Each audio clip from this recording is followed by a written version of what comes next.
Ciao ragazzi, allora oggi facciamo assieme una ricettina veloce ma molto sfiziosa che ho trovato con Aurora su internet e sono dei biscottini. Allora, innanzitutto vi faccio vedere gli ingredienti. Dobbiamo utilizzare 250 grammi di farina, in questo caso io ho utilizzato della farina di tipo 2, poi voi utilizzate quella che volete, 50 grammi di olio di girasole o comunque di semi. Poi abbiamo bisogno di 100 grammi di zucchero.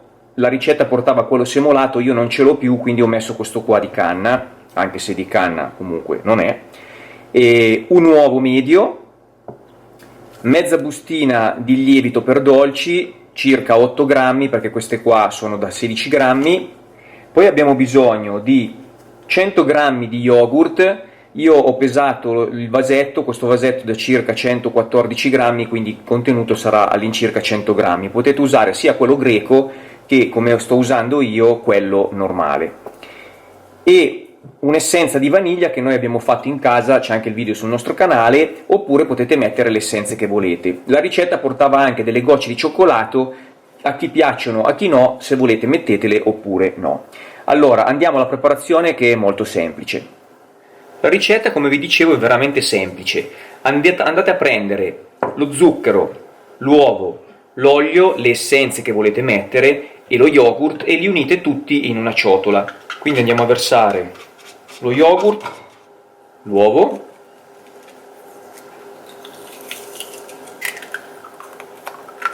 l'olio e un goccio dell'essenza di vaniglia. Perfetto, ora andiamo a mischiare il tutto. Piano piano, con calma, fino a farlo diventare un composto omogeneo. Come vedete i componenti si mischiano molto bene tra di loro.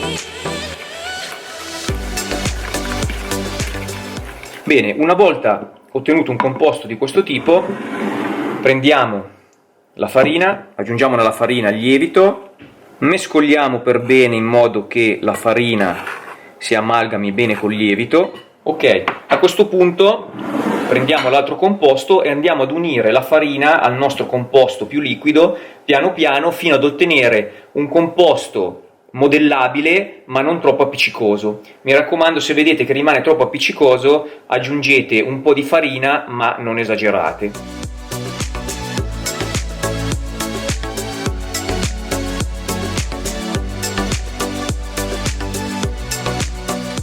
A questo punto, quando il composto comincia a diventare un po' più asciutto, andiamo ad impastarlo bene con le mani fino a quando avrà una consistenza malleabile, molto malleabile, ma non appiccicosa. Ok, ora andiamo a fare delle palline in mano di circa 2-3 cm e andiamo a posizionarle sulla teglia con la carta da forno.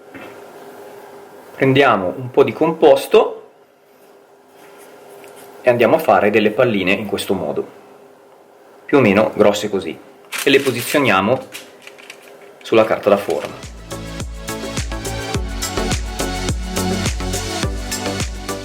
Quando avremo finito di riempire la teglia, a questo punto, se volete, potete schiacciarle un pochino, in questo modo, e piano piano nel forno poi lieviteranno e otterremo la forma dei nostri biscottini. Ricordatevi che una volta finito di riempire la teglia dovete infornarli a 180 gradi per circa 15, massimo 20 minuti. Non lasciateli troppo dentro perché altrimenti diventano troppo secchi. Bene, io finisco di preparare la mia teglia e poi ci vediamo dopo per l'assaggio.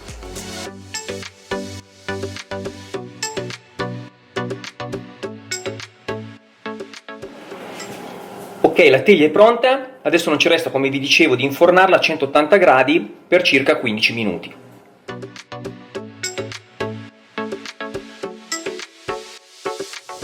Ok ragazzi, come vedete i biscotti vengono su, si gonfiano, sono bellissimi, quindi se volete li schiacciate un po', rimangono un po' più bassi, tipo amaretti, altrimenti li lasciate a pallina e tendono loro ad allargarsi. Ho guardato, più o meno sono circa 15 minuti con il forno a 180 gradi e non ventilato, statico, però a 12-13 minuti comunque tiratene fuori uno e provateli.